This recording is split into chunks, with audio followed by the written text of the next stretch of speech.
Hey fam, welcome back to Muse and Be Well. I am Taylor Chanel, And I am Misha Battiste. and this is your lovely space for heart-centered reflection, real life commentary, and practical tools to help you grow and show up for yourself, okay? Yes, girl. And guess what? The Muse moment continues into this episode because this episode is going to be about the cultivated wisdom of Tracee Ellis Ross, aka TER. Tur. Her. Shout out to Tur. But listen, Tracy isn't just an actress, entrepreneur, or icon, okay? She is a masterclass of intentional living. I absolutely love it. Let me tell you, the gems are going to be dropped. The gems But keep anyway, coming. from pattern beauty to solo traveling to her philosophy on joy, she models what it means to build a life that feels like you. Which is what we're all about here at Muse and Be Well. And the thing is, like, she's literally been talking about these themes of joy, intentional living, knowing yourself, and expressing your desires for years. And they are messages that we absolutely need in this time. And we can't stop thinking about it. We can't stop talking about it. I'm still seeing people recommending her Aspire episode. So why not take time and codify all of the wisdom that she has cultivated and shared with us? If you've been following Tracy for years or this is your introduction to her brilliance, have you been hiding in a rock if that's the case? Okay. Suspicious. That's But suspicious. there's something in this conversation for everybody. Yes. And before we dive in, of course, we have to ask you to share your generosity and rate, review, and subscribe to our episode, and share this with someone who either loves Tracee Ellis Ross or you feel like can use a little Tracee Ellis Ross in their life. We got to grow this community, darling. So yes, please share. It'll be very generous of you to do that in this month of Thanksgiving. Please and thanks. But before we get into all of the wisdom that Miss Tracy has cultivated, we're going to do a quick check-in. My sister, how are you doing? How are you caring for yourself? I am doing all right. I'm going to be honest and say I'm doing all right, Yes. but I am pushing through. I'm pushing through. I finished 45 books. Yes. Can you tell us the last book you've read for people who are wondering? The last book, okay, I'll say the last two because it's part of a series. Kennedy Ryan, her what is it? All Kingsmen series. I read the first two books. I didn't buy the third one until like after I finished the first two books, which I was kind of pissed about because I wanted to finish reading the series. But it's okay. That's going to be my next book. So That'll be book 46. book 46. So we are coming close to the goal of 50 books this year, y'all. Coming close. Do you have like the next 5 mapped out already? Because you only got like a month and a half left. Well, Okay. yeah. So book 46 is going to be the third book, which is called Queen Move. Then I also started the book that I think either I sent you or you sent me. I can't remember. But what is it? Like Think Smarter. Oh, yeah. something. Yeah, I think, oh, Lord, sorry. Oh, It's called Think Faster, Talk Smarter. There you there go. you go. That will be the one after that. Then another one of my favorite authors, J.L. Seeger, she's dropping a book December 12th, which is the sequel to The Illusion of Power. And if you read that book, If you know, you know. I think I recommended it to you. I don't know if you started reading it yet, but I did start reading it, and it's a mess, but it's a good mess. it's so good. It's so good. It's so good. I started back yoga again. So You love to that's hear that. helping me to push through this funk that I've been in for the past couple of weeks. So yoga's helping. This morning I did yoga and I meditated. Let me tell you, I feel very grounded today. Amen. Yes. Praise God. Like, because it's the holiday season. It can be a lot. Again, seasonal depression. But I want to honor you for naming that you're doing the best you can right now. This is not a toxic positivity. podcast. So though we're sharing about how we care for ourselves, there's sometimes we're like, it's hard. So, thank you for being a little vulnerable with us. Yes. How about you? How have you been taking care of yourself? Sure. I took myself on a road trip earlier this month to New Orleans, my hometown. Well, if you know, I'm from the suburbs of New Orleans. I'm from Kenner. But I went to school at Xavier University of Louisiana, XU, and we had our centennial homecoming. And it was also my 10th year of graduating. And I've never been to our homecoming before. I've lived in DC, so I've done a lot of Howard homecomings, but I've never done my own. And I was so glad that I went. Again, like I talk about all the time, I'm like kind of cooped up in my house in Texas. So it was nice to like get out into the city, see people I have like classmates I haven't seen in 10 years. And I was nervous because I'm from New Orleans. So I had community there, had friends there, had church home. So I didn't really, and I didn't live on campus. So I didn't get close to any of my classmates. I didn't like leave with a group of friends. I didn't leave with besties. So I'm like, who am I going to hang out with? But I was hanging out with a little bit of everybody. I was stopping over here, stopping over there. And it was just a great time. It was like I was 20 all over again. But it was funny. So I did the tailgate that day. And then I was hanging out with my cousins and we were going to go leave and get food. And I got in the car to meet them at the restaurant. And I'm like, I don't want to talk to another person. I don't want to talk to another person, actually. I don't have the energy. I don't even have the energy to listen to people. So I drove myself I drove myself to Houston's and just ate at the bar by myself and had a really nice dinner. So I didn't have to talk to anyone. Solo day. So, I was outside, which is like for me at this point, being social is self-care. And then also when I was tired, took myself to have a solo dinner. I love that. The duality of it all. I live in multitudes. I don't know what that means. Now, how was the tailgate? That's the question that needs answers. Girl, let me tell y'all how Taelor texted me like, oh, I hope you find somebody this weekend. I hope you. And I'm like, girl, I'm going to network. I am not going to meet no man or anything like that. And neither happened. Listen, I didn't network. Okay. I didn't network there was a guy who I had a crush on in college and I ran into him, but I'm still so shy I couldn't talk to him. Well, I did talk to him, but like I was too shy to like flirt. It was just like, hi, how are you doing? The tailgate was fun though. I was just like chilling and listening to music and bitty bopping. It was kind of lit though. Like honestly, it might have been like better than Howard's homecomings in my experience. I'm just saying, I will have to attend an Xavier homecoming in order to Xavier, not agree or Xavier. disagree with you. But for now, I will let you have your moment right now. Thank you. X you. I'm kidding. I'm done. They're gonna come for me. Howard, do not come for me. I love y'all. I love my bisons. Okay, I feel like I've been talking a lot, but I got one more thing I have to do. I was actually not gonna do a Muse moment this week because Tracee Ellis Ross is the moment. But I watched Selena's documentary on Netflix that just came out. Selena Quintanilla, who was unfortunately taken from us way too soon. I watched her movie, self-titled movie Selena, when it came out in like 1997, and that was before I was aware of Beyonce. So when I saw Selena, I was like, really, really obsessed with the movie. Really, really, like I was like in the middle of the living room, like singing her songs, like love me some Selena down. So like watching the real her in these interview footages that are shown, the stories with her family, her husband, it just really brought me close to her again. I cried a lot because I'm just like, why is she not here? Because like you look at the careers of J-Lo and Shakira, like watching this documentary like really places her of like where she was at the moment.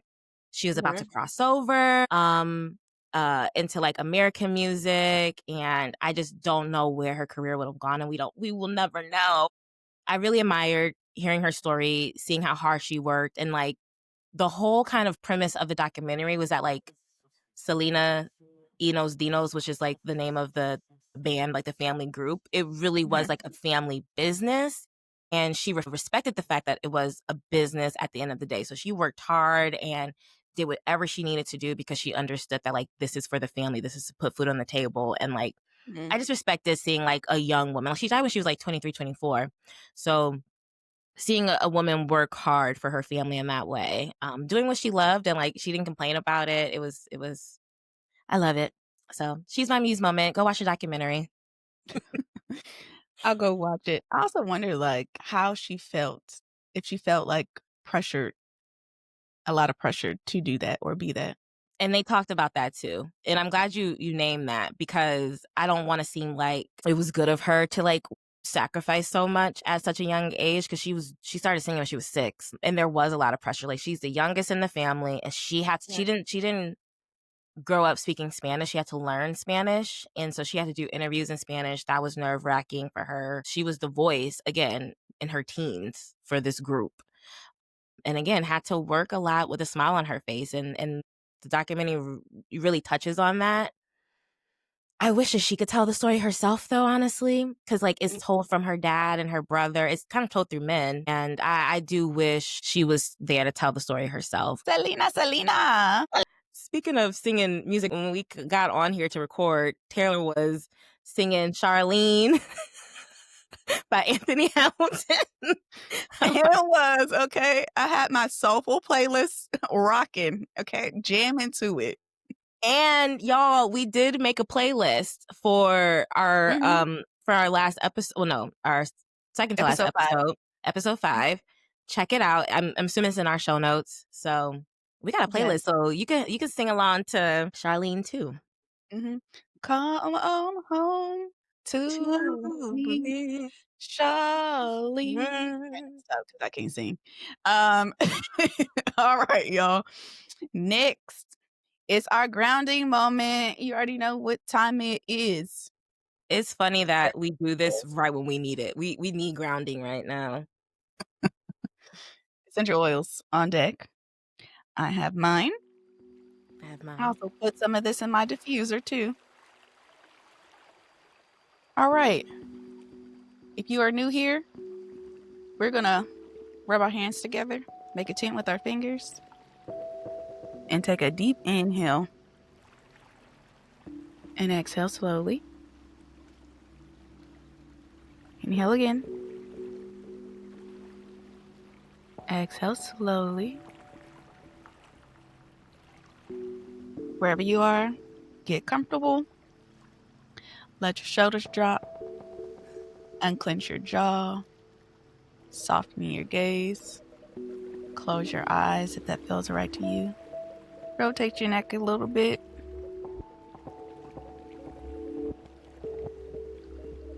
Now, we're going to put one hand over our heart, the other over our stomach, and we're going to do some triangle breathing today. Inhaling for 3, holding for 3, and exhaling for 3. So let's begin.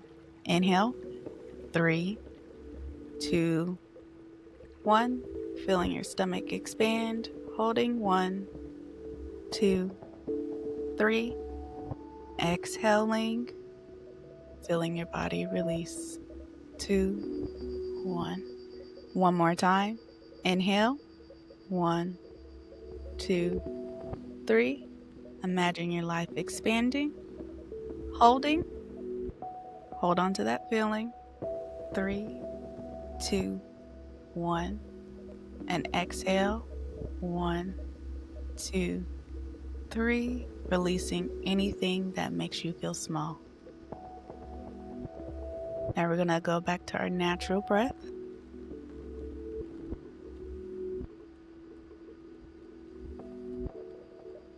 And we're going to take one more deep inhale. Exhale slowly. And when it feels right, open your eyes.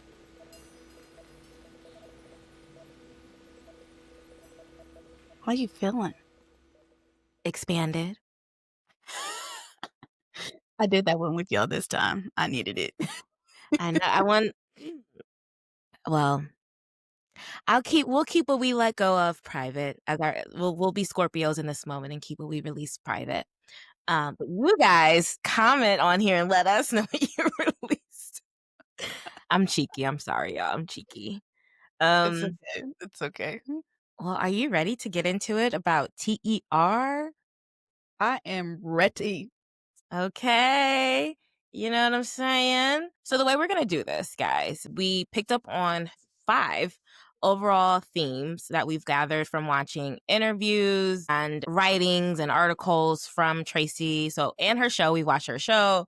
We have gathered many, many research over the years about things that Tracy has shared with us. And we're going to break them down into 5 themes. And we're going to give you guys practical tools on how to implement these themes into your life. So the first theme is joy is a practice, not an accident. So something that Tracy shared in one of the interviews that we watched is that she was born with joy. Actually, her middle name is Joy, Tracy Joy. And she feels like she has an attitude of joy, but she also names that is something that she has to work at. It's not something that's just going to always come naturally. You have to find pockets of joy any chance you can whenever you need it.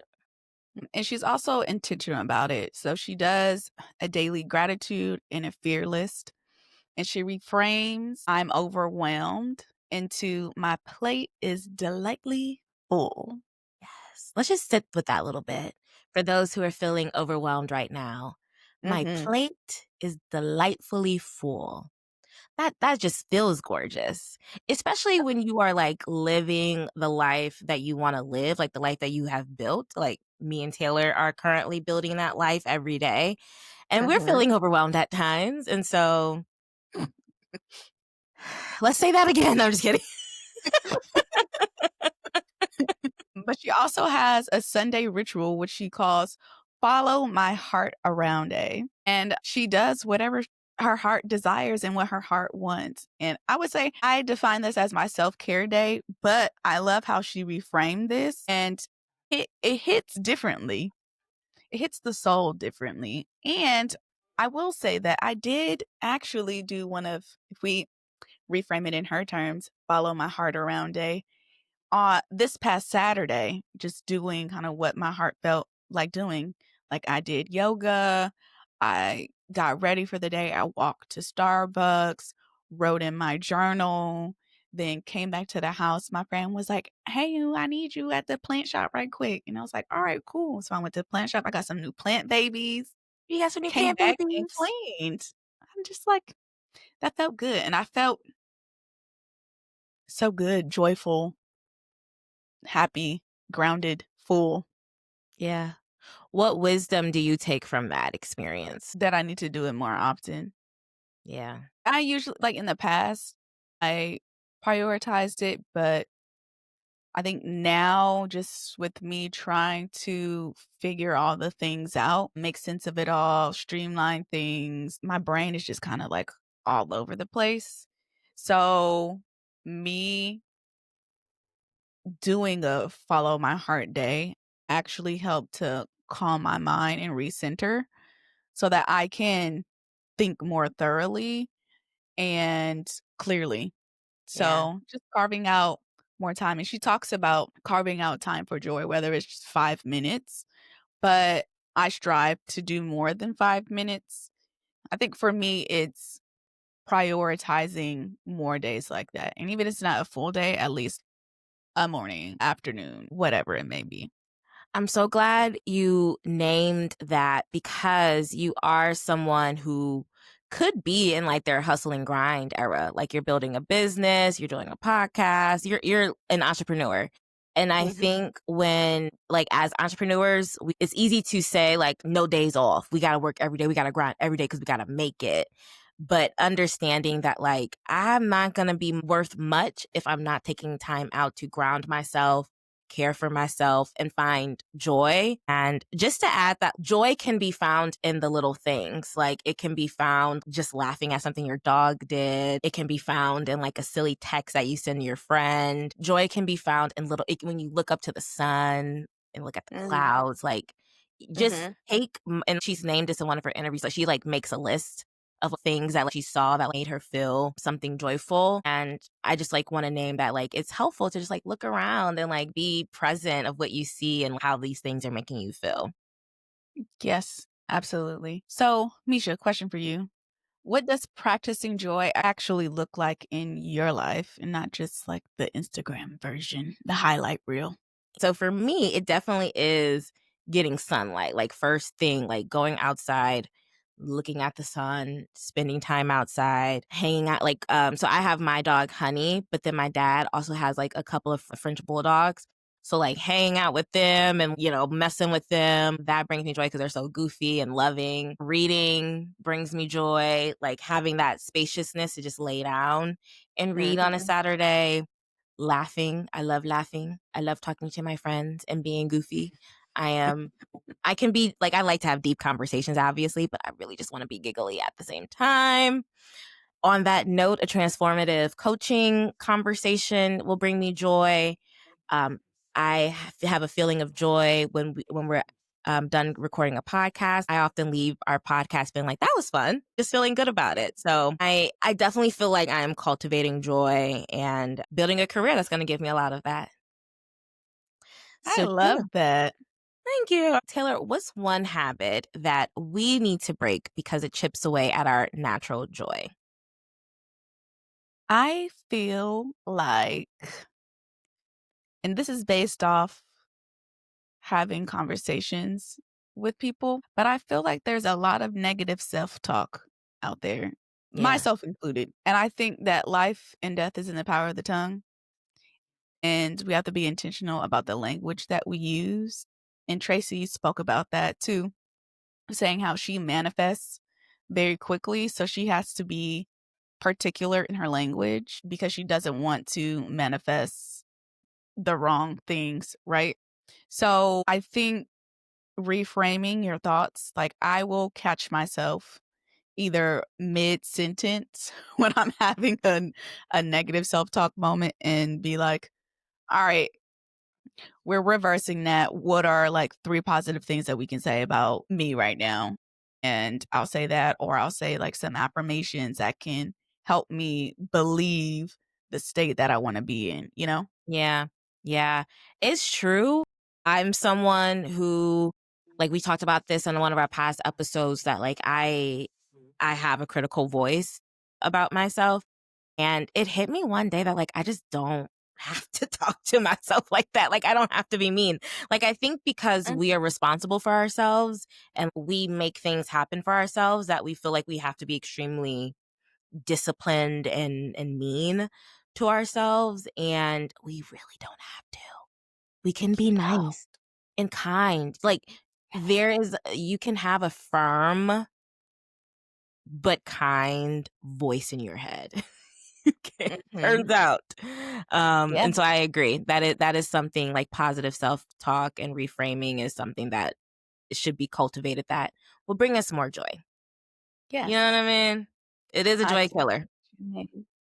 I do know what you mean. So, y'all, here are some practical tools that you can take with you.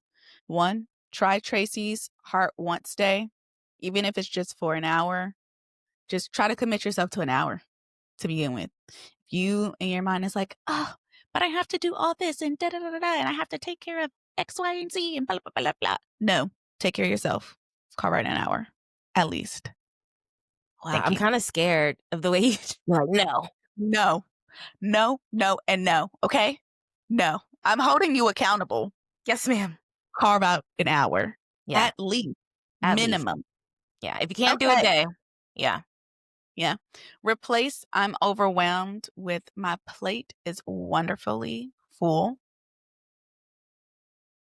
Mm, We're acknowledging that it is full, but it's wonderful because we asked God if yeah, we could eat, it's and the plate literally is full. an answered prayer. It's an answered prayer. Yes. And then I love this one, spend 60 seconds each morning naming one joy and one fear. Yep, yep. Actually, I want to that. Name your fear first and then name the joy. I like that. Come on, coach. Come on, coach. That's right. That's right. I'm gonna actually try that. I think I actually am gonna do that. I usually do like a gratitude practice, like name 10 things I'm grateful for. But I'm kind of like I've embodied gratitude. I'm very grateful. So naming one joy, one fear, I should do Yeah. that. I'm with it. I feel like it's good to acknowledge what's at front and center.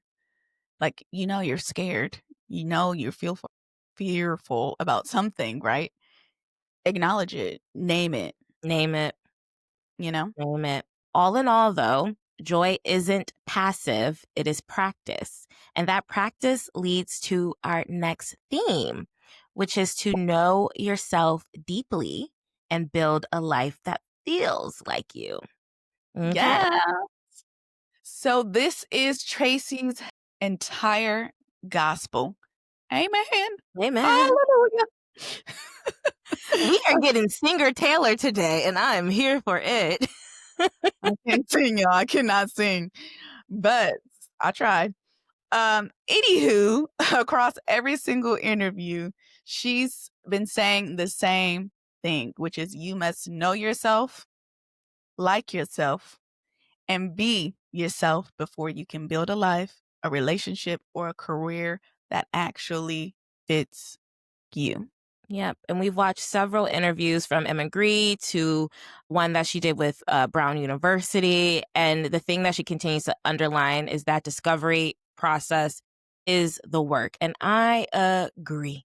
I don't think that people, us as a culture, realize how much we might not know about ourselves. Like you would be surprised when I'm in a coaching session and I'm asking like, what do you want?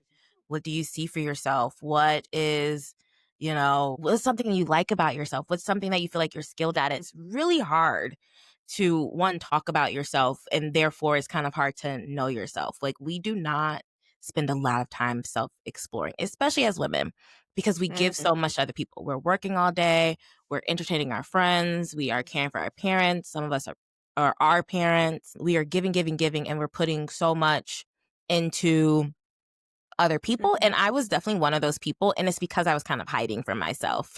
You're hiding from your truth. You're hiding from like how you actually really feel about the life that you're living. I can go on and on about this topic of self-discovery. But the point is that it is very important to excavate who you are, your desires, your values, who you want to be, and what is authentically yours and not what was put on to you by our society. Ooh, And yeah, I'm grateful that Tracy continues to highlight that for women. that's a sermon. Society or your family. Okay. Because, oh my goodness. It's hard. But it is. It's really hard, like to push through, you know? Mm-hmm. It really is a journey. But she's also honest about how long it took her to be the Tracy that she is today. She said it took her years to know herself, and then it took her even more courage and bravery to be the person that she started to live as today. And that was within the past 5 or 6 years. So Yeah. she's 52 now. And 5 or 6 years ago, she's in her late 40s. So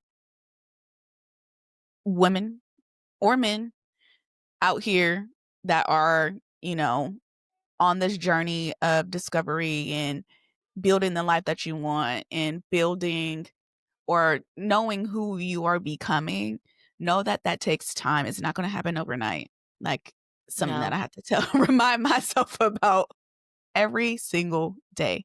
Just Yeah. take one day at a time. Sometimes if it's an hour at a time or if you need to take a minute at a time, just what's the saying? The tortoise wins the race or something like that. What's the thing? It is The the tortoise rat, and the hare. the turtle and the hare. I don't know what to say. It's like, you know, the steady one wins the race. The steady wins Yeah, the race, something like that. But something no, like that. You get what we're trying to say. a way to learn about yourself is Mhm, through my favorite thing, mm, journaling. mhm, Journaling. Because mhm, that's when you have time to think and write for yourself. Like you are working through, you're usually, actually what Tracy said was that when you write by hand, your handwriting goes by the pace of your heart.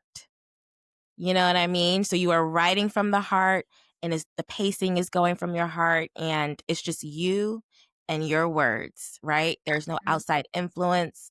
And even as you're writing, you might recognize if there's outside influence coming into like the way you're talking to yourself and feeling about yourself.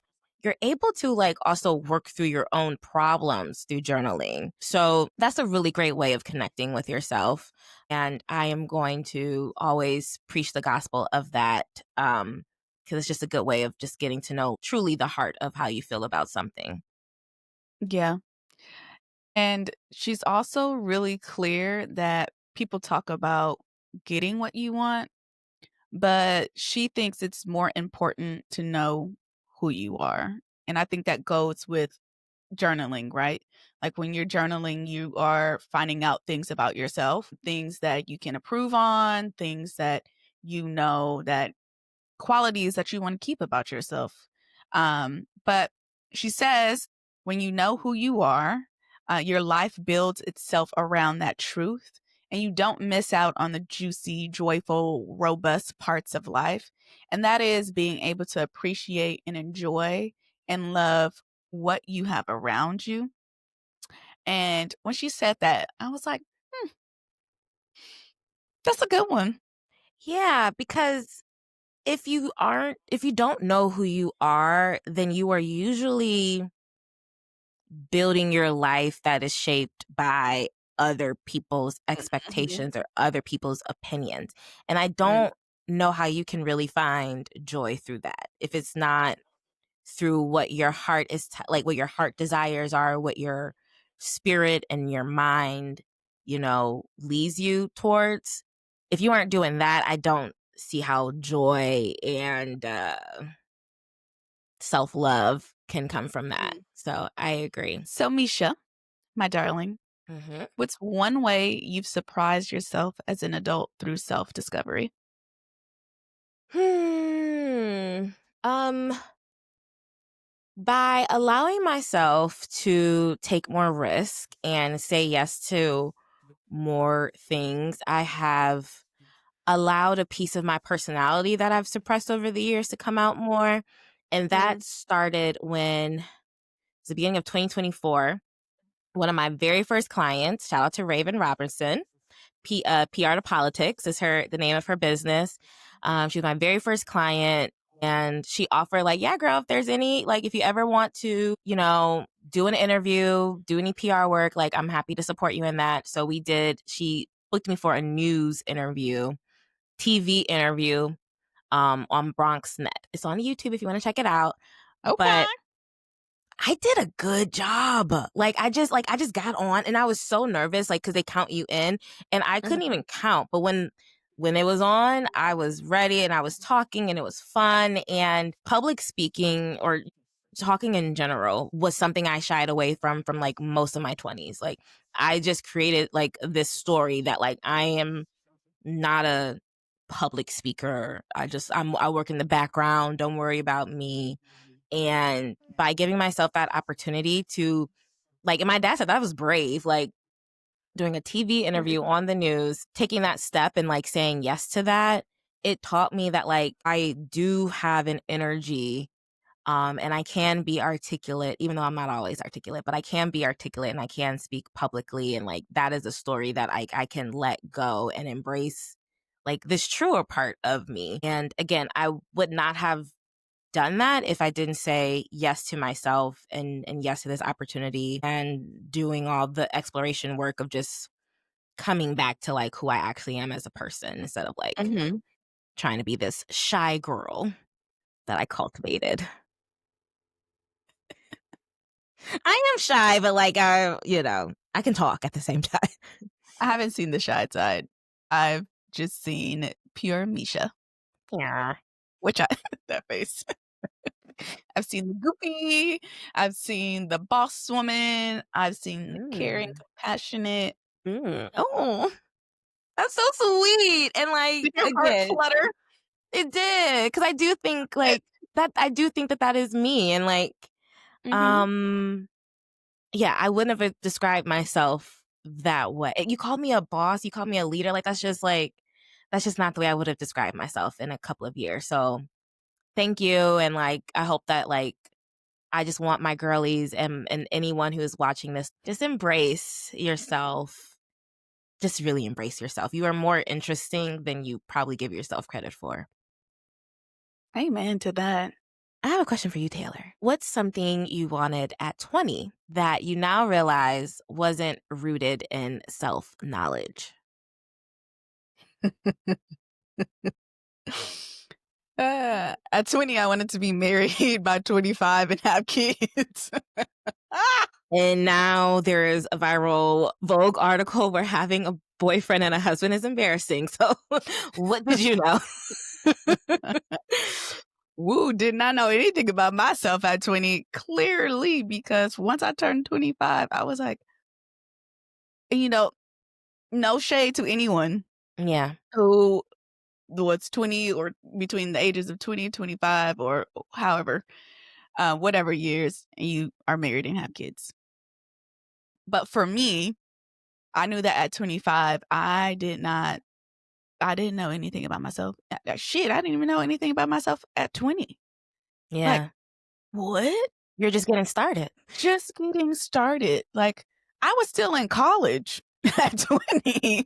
So I definitely didn't know. Oh, my goodness. I was still going through the phases of just learning and being and adjusting and dreaming, probably. Yeah. Like, what is it that I actually really want? Like, I think I knew from then, like, I did not necessarily want to work in corporate America. Like, corporate America is like not my thing. I've worked in it, obviously, because a girl got bills.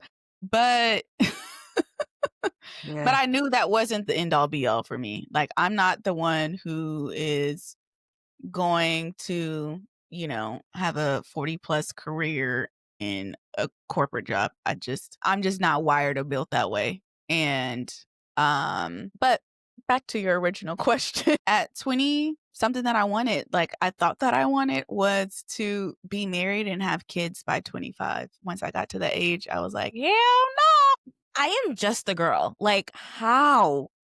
And again, I want to say that this is us being authentic to us. Like, I think that there are women who were absolutely ready to be a wife and a mother at 25 and are probably doing it fabulously. Me? No. I did not know myself. I wasn't even cooking. I was a slob. Like, no. I think me getting married around 25 would have, in retrospect, would have felt like prison to me. Like, I just would not have blossomed into who I am today if I would have done that so soon. Yeah, I was in a terrible relationship when I was 25. And so, like, glad that didn't work out. He wasn't very kind, and I didn't know any better. Yeah. But now I do. Now you do. And you got out of it. Praise God. Yes. To catch how to get to know yourself a little bit better, these are some practical tools that we want you guys to try. So some of the daily reflection questions that Tracy asks herself are: what worked today? What didn't? What scared me? What brought me joy? Ask yourselves those 4 questions daily. And again, we're going to recommend that you do this journaling by hand, not through voice, not through typing on your phone, for at least 5 minutes a day. All right, y'all. So theme 3 is use every part of your story, even the hard, messy parts.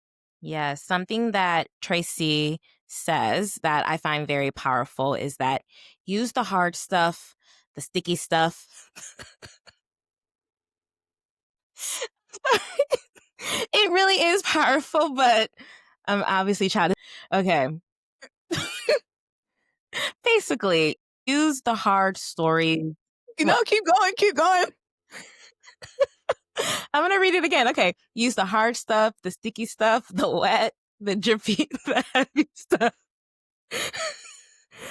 Oh my God. Y'all get what we mean though, right? Like y'all get what we mean. Sorry, we're so mature. Um, that's just gonna make you unique, right? Like using those hard stories. Like we all have like traumatic experiences. I failed the 7th grade. I didn't get accepted to any colleges when I first applied for colleges. I don't know why I'm telling y'all this, but like, I guess that's kind of the point, right? Using these hard Mm-hmm. and sometimes shameful stories to connect with people, right? Because when you have these tough stories, one, you can have more compassion for someone, you can have more empathy for someone. And it also teaches you the story of resilience that you can overcome each thing, right? If I can make it through repeating the 7th grade and not getting accepted to college to now being 10 years post grad from Xavier University of Louisiana, I can use that story to inspire other younger women who or men or them theys and the dolls to not give up on themselves. So Mm-hmm. using all the messy parts of your story to connect, overcome, and move forward in your life. That is a sermon right there because right now I'm trying to use the messy, hard stuff in order to help push me through how this year started. But we got some things to be grateful for. But still I rise. Still I rise. You ain't gonna hold me back, You ain't okay? gonna hold me back, baby. Never can, never will. I got to keep on moving. All right. She also talked about this book in her interview with Emma Grede, which is called When Things Fall Apart by Pema Crondon? No, Crodron. Okay, Codron? I like that. Pema. Pima. It's Pema. You know Pima. Y'all know Pima. But after she said her things about it, I was like, "Oh, I need to get this book." Yeah. But she talks about how the book taught her that it's okay to be where you are and that the fastest way forward is actually to be with what you're feeling. I'm going to say that again. The fastest way forward is to be with what you're feeling. And Yeah. that one spoke to me because I think with me trying to do all the things, I'm like, I just gotta push through and da da da. Like I'll handle this mental breakdown that I may have in 5 minutes at a later time. But no, sometimes you just got to deal with it. Like the amount of times that I've cried this past week, I just had to release it, let it go. Yeah. You know, it's My being with it.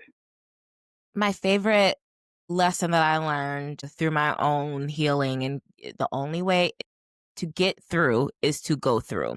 So you cannot Mhm. run from the Mhm. sticky, hard feelings or experiences that you have. The only way that you can get through it and to gain a new perspective and to kind of like release the heavy feelings that you feel around it is to go through it, is to Mhm. confront it, talk through it, process it to get to the other side. That's honestly the quickest way, to be honest. And there's going to be waves, right? Like not every day is going to be a good day. And one, that's why it's important to cultivate joy so that when there are these hard, painful mistakes that you go through, that you can find joy in the moment. But yeah, you can't run away from it. It's here. It's a part of you now. Yeah. Yeah. So I'm go ahead. That gave you No. chills? Yeah. Yeah, and like sit with it. That's what I really appreciate with coaching, honestly, is that I can create a space for people to come here and tell me what they're feeling and what they're going through, and that there's actually a framework that I was trained to do through Coactive is to help them process the feeling. So it's like naming the thing that you're going through and talking about the way it feels and where you feel it in your body, and then you can go into like new perspectives of how you want to take what the experience means for you and all of that good stuff. So Tracy, She right now. you know what to do, baby. So Yeah. I'm just, yeah, I'm glad that she's naming this pathway of healing and also like taking the stories with you to support other people. I think another beautiful practice that she uses, she says she turns her, and we briefly talked about this last episode of the Muse Mhm. moment segment, but how she turns her fears into prayers. And so if she's So say, for example, let's just say that she's fearful that she won't find partnership. She flips it and says like, may I remember that I am worthy of belonging and connection. Mm. Mhm. That's so beautiful and different. That's like a different ask, right? Yeah. Like, not may I find a partner in this relationship in this lifetime, but remember that I am worthy of belonging and connect. That's a totally that because that's what we really want, right? It's not really about the marriage. It's Yeah. not really about the partnership. Well, I guess maybe it is, but the core of what we are desiring is belonging and connection with just one Yeah. person or community, whatever, however God blesses us with that. That's what we're Mhm. asking for. Yeah. And I also love how she says she doesn't when she affirms herself, she doesn't say I am. She Mhm. says, "May I?" May I? Yeah. Yeah.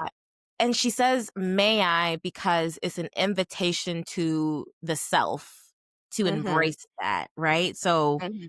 instead of kind of forcing, like I am, whatever, you are saying, may I embrace the energy of whatever it is, Mhm. which is kind of like, I don't know. Why do you think that that reframe is a good reframe? I feel like she said she hits on like you said, it's inviting you to a space where you want to um to be, right?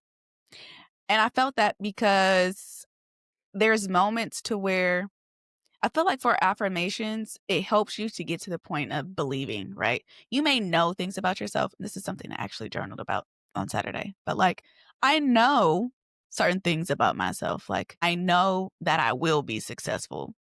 Hmm. Do I believe it? That's the Wow. question. That's I know that I am, um, what is something that like I may be dealing with? Like I know that I am actually do believe that I'm beautiful. hell But yeah. I'm trying to think of another example, like, from But myself. I do think the one that you named is good though. Like, you know you're going to be successful, but do you like that is an interesting Mhm, distinction. What is the mhm. distinction? Like, how do you feel like what is the difference between knowing and believing? I think I guess believing is embodying it, you know? It's having that confidence. It's, this is all from me, my perspective. It's having maybe, like, examples to pull from, right? It's knowing having that faith in yourself, faith in God, and truly believing it, right? Everyone I feel like knows the saying, walk by faith and not by sight. But no one really talks about how hard it is to walk by faith and not by sight because you see these things, right? yeah. And it's so interesting because Pastor Darius talked about this 2 Sundays ago, but the difference between seeing sight and vision, right? Like you can see these things, but like what is the vision of it all? I know exactly what you mean. There was something that popped in my head. The knowing and believing, embodying. I think to bottom line it, it's something about like when you believe that you're gonna be successful, it is easier to stay the course. You Mhm. know, because if you just know that you're gonna be successful, you can give up. Like, it's like, well, maybe this isn't the way I'm gonna be successful, so let me give up on that. Like, it's kind of head versus heart. When you feel something in your heart, when you believe something in your heart, you have faith in something in your heart, like that's it. Like that's the mission. That's the purpose. And like you move from that and you stay the course. When it's just kind of like this knowing, it can kind of be anywhere and yeah, I don't know. I just think it can you might not stay the course that you're on. Does that sound right or No, it does. I feel like that aligns better. Um, not better, but just as well? yeah. Yeah, you're right. I also think that when you said that believing is from the heart, I also feel like it's also doing the things, right, that are going to help you get there. So, and finding the balance or the harmony. I think she talks about harmony, right? Yeah. But sometimes, let's just say for my example, getting to the place of believing that I know I'm going to be successful. That for me looks like taking care of myself and also creating like a plan, like a weekly plan, like getting the things lined up so I know what it is I'm doing, right? That's how I know that I'm going to be successful, was when like I do the things that I know I need to do. But if I don't do those things, if I'm not taking care of myself, then it's hard for me to believe it. Does that make sense? I do. I do. I do. Because as you do the work, you are manifesting and you Mhm. are moving your destiny forward. And again, that is done through this belief that it is meant to be and it will happen. So I'm with Absolutely. you. I'm with you. A couple of the tools that we can take away from this theme is to write your fear list. So this is a more fleshed out fear list, and flip each of those fears into a prayer that leads into may I. And then another tactic that you can do is to share one piece of your story with someone safe this week. Start to talk about what you've gone through. You never know how you can connect with someone, inspire someone, Mhm. um, and just grow your honestly, when you say some of these stories that might sound taboo to you, once you just put it out there, it just becomes less taboo and there's less shame to it. Like I'm losing a lot of shame on failing the seventh grade. So yeah, that leads us to our fourth theme, which is name what you want, using your desires as a compass. Come on. Yes, and as I kinda mentioned earlier, that, like, culture doesn't teach women to name what they want, which I don't know. I'm trying to see if I relate to that. I think, we're millennial women, so we're, like, the first generation that kind of came out with, like, "You gotta do whatever you want." You're gonna go to college, you're gonna get the education, we all knew we were gonna work, but Mhm. I still think that, like, even as you were talking about getting a corporate job, like, there was still this idea of the right way to be this independent woman, and it still is tied to getting a husband by 25, having kids, getting a corporate job, getting that 401k, not leaving a lot of space for creativity, I think is something that most of our generation can relate to on that tip. Yeah. Yeah. She also says that it's hard for women to lean toward delight and joy in their lives, and we're also taught by through society or even family, like to shrink our desires and to not ask for too much, to be grateful for what we get Yeah. or what we already have, which is complete bullshit. It's true. It's true. That's why in my alignment sessions, I always ask the client, what do you feel that you must do in this lifetime? Like, what is something that you feel in your bones that you must create, build, do in this lifetime? Because I also don't think that, like, we realize how long life is. Like, yes, life is short, but if you are blessed enough to live the full arc of life, it's quite long. So Mhm. we're putting so much pressure on what our life looks like by 30 that we don't even think about what life will be when we're in our 40s and 50. Like, I mean, we're talking about a 52-year-old woman right now, who's Mhm. living her best life, who's always in a bikini and a glass of tequila on a beach somewhere, right?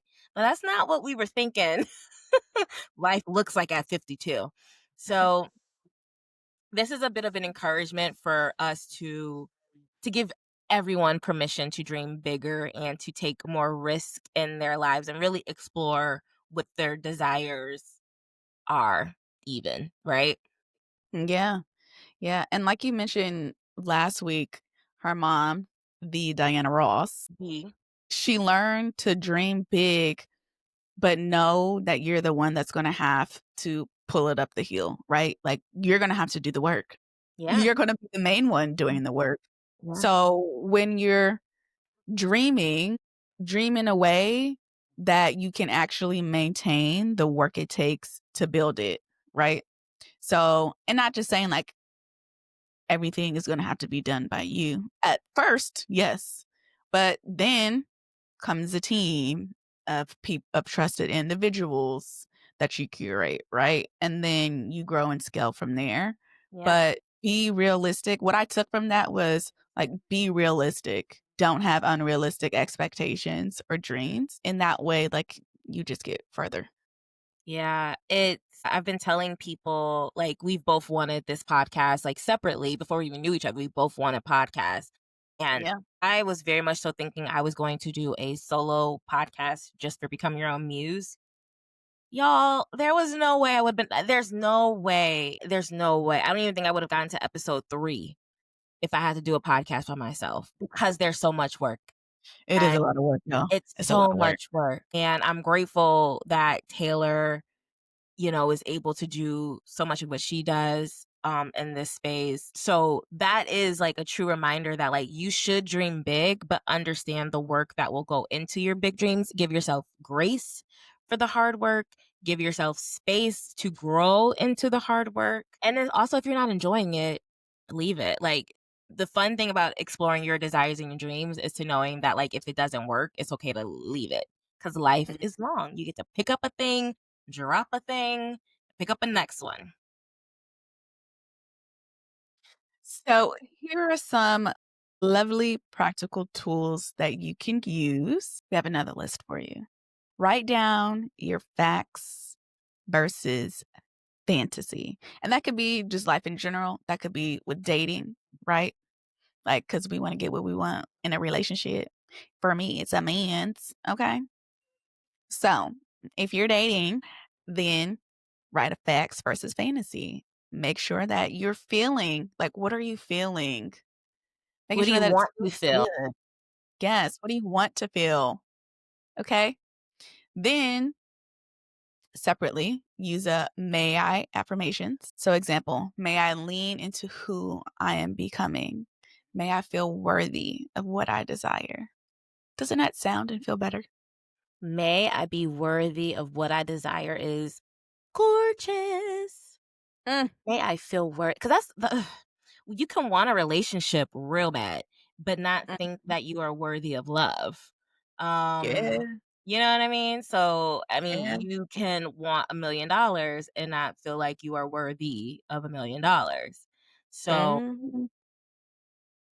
you gotta consider what is behind the desires. Oh, that's a word actually. Not to like, we gotta finish this list, but I do want to name, and I kind of keep naming this, but sometimes the desires that we have are not necessarily something that is authentic to us, right? Mm. Like, a private jet, right? Like, I'm sure people would think it's amazing to have a private jet, but like, why do you want a private jet? Why? Because it looks cool? Because like, why do you want a private, I just want you to consider why you want the things that you want. That's all. That's very true. The last thing on the list is to, when you're journaling, Mhm. highlight some themes that are coming up in it, and then circle those, highlight, circle them, and then at a later point, go back and distill through that list. So, really go into depth on why you are feeling this way and how you can get out of that. What can you work towards to not feel that anymore? Oh my God, do the work, y'all. That's really That's what it really is. so Do the much work. work you You gotta do. can be out here. It's okay to like be outside and have fun, but that cannot be your coping mechanism. Like, No, you have to do the work. you You gotta can't do. just lounge in the house all day, not doing nothing. Some days are good to do that, but not every day. You Not know? every, You not got to every. do the work. Because why? That's gonna lead us into our theme, our final theme. because you are responsible for your own happiness. That's one of the first quotes that I heard from Tracy's um, show, Solo Travel, which is all about like her chasing her own joy basically on her own. But yeah, you are responsible for your own happiness. As an adult, your parents have no control over that anymore. Nobody has, not your man, not your husband, not your kids, and nobody gonna set you up Mm-mm. for happiness if you can't. Period, point, into the blank. Ah! But okay, so Tracy says something that makes her happy is traveling. And we know that she has her own solo travel show that got renewed for a second season. Yes. I'm excited to see where she goes next. Me too. That's the But first thing that came to my mind. she says that she solo travels for herself, right? And sometimes life isn't about it's not waiting for something or someone in order to experience life. I Yeah. feel that. Yeah. I Say feel that that. again. It's not about, well, she says that solo travel is not about waiting for something or someone in order to experience life. Yeah. Yeah. And it's really interesting watching her. She is at the airport, when she is heading to a restaurant, when she's in a car with a driver, like wherever she goes, she is really engaging with the people that she is surrounded by and surrounded by. I think I said surrounded by. I'm sorry. It's She's okay. really engaging in the people that she is surrounded by. She's just kind of like open to what comes to her. Like Mhm. it's like this when someone like in improv, there's this thing. Have you ever, do you know what improv is? Or like I know what explain. improv is, but I've never done it. Yeah, so it's basically like, someone says something and the way you react to it is supposed to be like yes and. It's never supposed to be like no, or like kind of like this ended kind of statement. It's always like a yes and. And I feel like that's how she moves through her traveling, right? Like she's like, "Yes, I'm into this. I'm here for this, and like where else can this lead to me? What else can I take from this?" And Mhm. that's just a gorgeous way to move through life and move through your travels.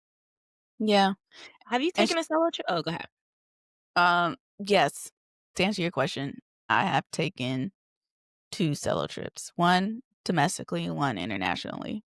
But my solo journey, well, would I call it that? I don't know. Anyways, I guess what got me comfortable to doing those solo trips, I remember I was in Hawaii with my friend Dominique. Hey, Damo. And I was the tag along for the trip with her, and she was doing the conference stuff. And I was like, you know what? Let me take myself out to lunch. And I did. And I walked to a restaurant and sat at the restaurant by myself. I had my journal, was writing in my journal, and it was wonderful. From there, I used to just do random solo dates. And then I got the confidence to do, I think for my 26th birthday, I did a solo trip to Seattle. And that was so beautiful. I just explored the town. At the time, my cousin's girlfriend was living there. I hung out with her for a little bit, but then went back and did my own thing. And let me tell you, when I'm by myself, I have a time. Like, homegirl, You're a good time? we're fun. We're a I great time. agree. I feel the same way about myself, actually. Like, Yeah. I really do like Yeah. hanging out with me. I'm fun. I'm fun. I'm dead. That's why we feel like we need to have a podcast, because we're so fun. We gotta share. Yes. But then earlier this year, when I just needed to get away, I just needed like a moment to heal. That's when literally I booked a flight. Oh, I booked a one way to Bali and was there for a month and a half. And when I tell you I had the time of my life, I learned so much about myself. I just felt more comfortable with myself. Um, and it's crazy. I think because of what I went through at the time, I wasn't necessarily scared about like, oh, like, am I going to be okay? Like, da, da, da. I was just more worried about getting outside the country. Yeah. But once I got there, I was kind of like, did I really just do this? Oh, I guess I Yeah. did. Okay, like now I just gotta make sure I'm good, right? But everyone out there is so kind. They're so generous. and it just felt Wait, where were safe. you? In Bali? Oh, in Bali. Yeah, yeah, Yeah. I was in Seminyak, and then I was in Ubud, yeah. Gotcha. and then did Thailand for a week, and then came back.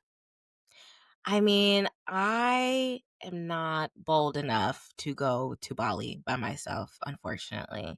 I But think you are. You could be. I could be. You could I be, could and when be. I tell you, I'm not like, I've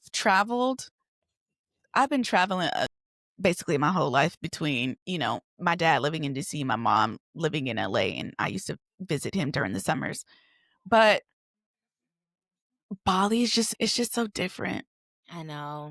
It's on You my could list. definitely do it by yourself. Like, that is a country that you could visit by yourself as a Black woman. That's a good distinction because in my head right now, I'm like maybe my first, because I have traveled out the country, but I kind of like the first time I went to London, that's with the cohort of like, study abroad. I went to Europe a couple of years ago, and that was with the girl that my little sister basically. But I feel like I want to do Portugal by myself. Mm. I want to explore castles and just the history of the place, and I think I want to do that by myself. Do it. So what is like the key thing that you feel like you've learned about yourself, A, through solo travel, but I guess on that note, like how you can bring happiness to your life or cultivate happiness in your life? I think for me, it's like trusting my gut instincts, Mhm. right? I think when you are by yourself, especially traveling by yourself in a place that you don't know, um, it's really honing in on trusting yourself. Um, you know, I know what you because mean. yeah, trusting yourself, but then also just letting go. Letting Yeah. go and just be in the Yeah. moment, be present. Like, there were numerous times I was riding on the back of a motorcycle and just letting my hair blow in the wind, like, "Oh Well, come on, my eat, god." pray, love. Yes, Yeah. I'm just thanking God every single day, like, "Thank you for allowing me to Yeah. have this experience and allowing me to be safe, to be seen," you know? Yeah. There So is a wonderful. lot of gratitude that can be felt and expressed on a trip. You're reminding when I was in Amsterdam and like my little sis, she was gone doing something. So I had like about 2 hours of being on my own, just walking around Amsterdam, and I journaled too, Mm. like on my phone that I journaled, and I was like journaling to like my younger self, like to 18-year-old Misha, like, girl, you are in Amsterdam and you are living your life and you're building a new business, and just like kind of telling myself like you're cool, like you're a cool girl and I'm proud of you. I also learned through my traveling that like it's okay to make mistakes because I can be very hard on myself when it comes to mistakes. But Mhm. I don't know, when traveling, I don't know, it just there's just resilience of like it's okay, just keep moving through. You can have fun, you Yeah. can be whimsical, kind of free in that way. Yeah. And Yeah. also, like, I feel like you force yourself to do things to get outside your comfort zone Yeah. too. You did that for sure.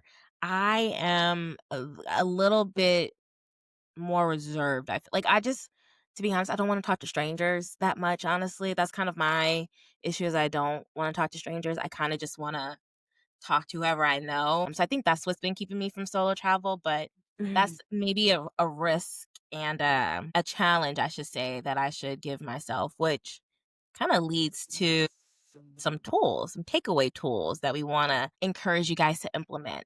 First being choose your first micro solo travel or solo adventure. Mhm. Well, okay, what's mine? I don't know. I don't know what mine's gonna be. Maybe I'll go to like Napa Valley by myself and like go on a wine tour or something and whatever. The next tool is ask yourself what kind of life do I want to be living now? Mhm. An analysis of like taking stock of like the life that you're living, the choices that you're making every day, and like asking like what could I be doing right now to be bringing in happiness to my life, bringing in joy and better experiences. And then the third is to build joy appointments into your calendar. So maybe actually putting on your calendar, like Taylor said, like have an hour of joy. Put that on your calendar, make an appointment Saturday morning, Saturday afternoon. It's joy time, baby. That's what we're gonna call it. Joy time. Joy time. Joy time, baby. Joy That's what it needs to be, time. baby. Yes. So that wraps up our 5 messy themes from Tracee Ellis Ross and her cultivated wisdom. Woo, woo, woo. That was good. How do you feel? I feel good. You feel good?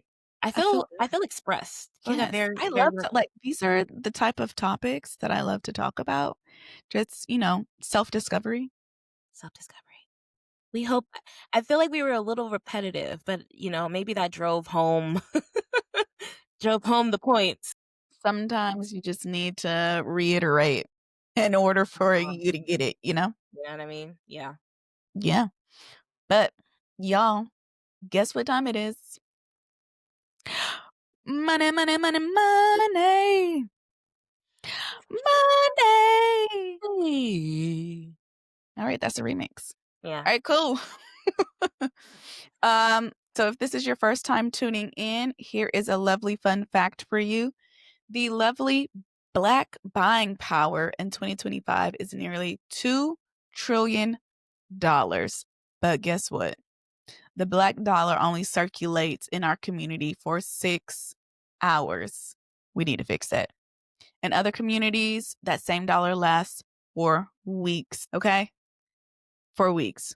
So that is why we have Recycle the Dollar, where we highlight Black owned businesses because every dollar that we keep in our community is a step towards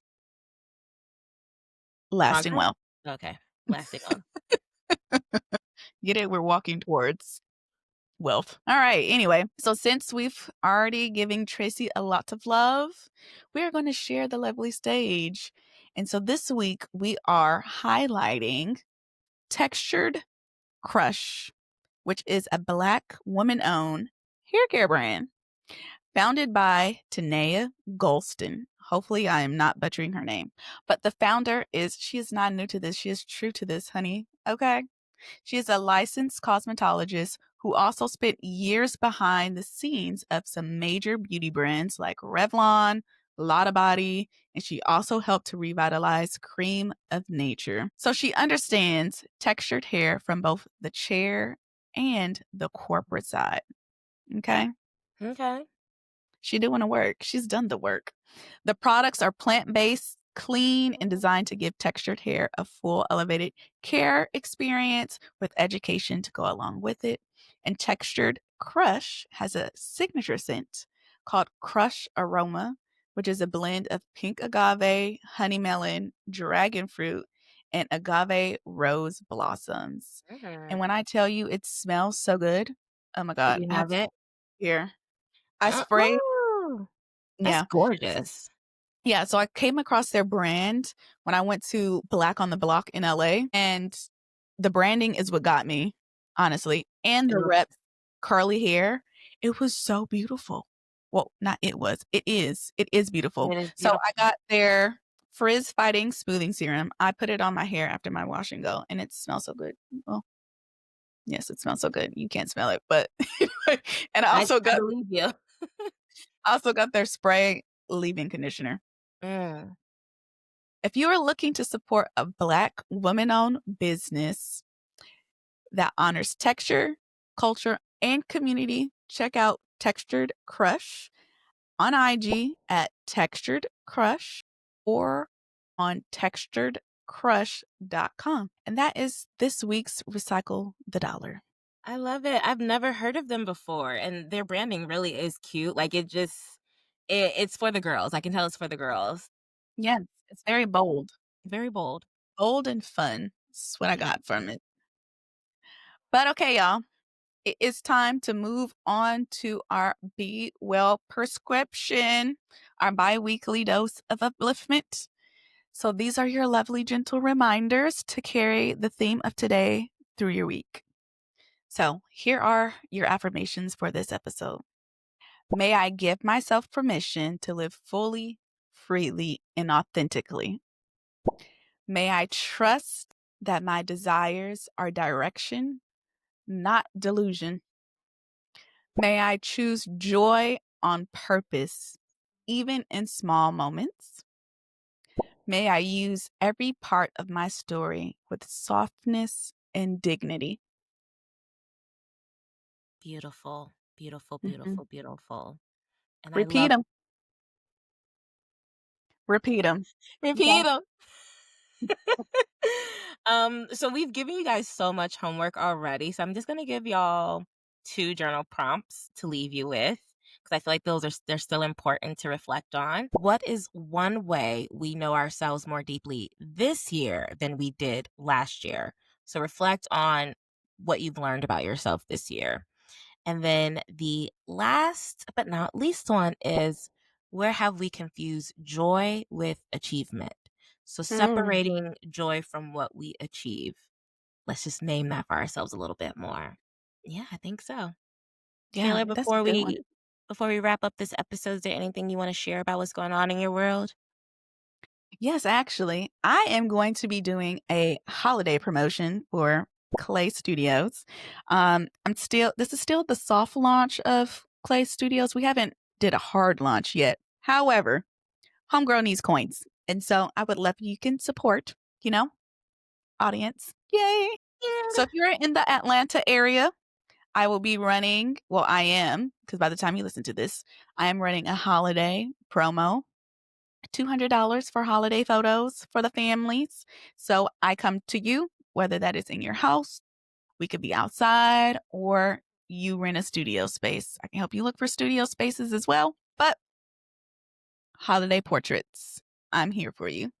I love that. You guys should definitely tap into that. You need to send out your Christmas cards or just, take stock of where the family is right now. Taylor, support your girl, support Clay Studio. We in this thing. Cleveland James. Yes. Misha, how about you? I don't currently have any updates. Just continue to sign up for the reading list. We got 30 new subscribers this week on the Woo! list. So shout out to that. But more importantly, well, not more importantly, but in addition, I just want to thank everyone who has listened to our last episode, Critical Thinking in the Age of AI with Shay O. Because Yes. currently, this is being recorded on November 19th, and we currently have over 300 views on that, and we have gained a couple of more subscribers. So we're grateful for folks who are new here, and we want to thank Shay for sharing her platform with us. And I hope that you guys continue to stay and listen and, gain more gems from us. Thank you, Shay. Thank you, Shay. As always, we are grateful to be in conversation with you all, and I hope you enjoyed this episode. Don't forget to subscribe and check out our notes for resources to learn more about Become Your Own Muse and Clay Studio and whatever else we might have discussed here. This has been Muse and Be Well. We remind you to trust yourself, stay grounded, and be well. Bye, y'all. Bye.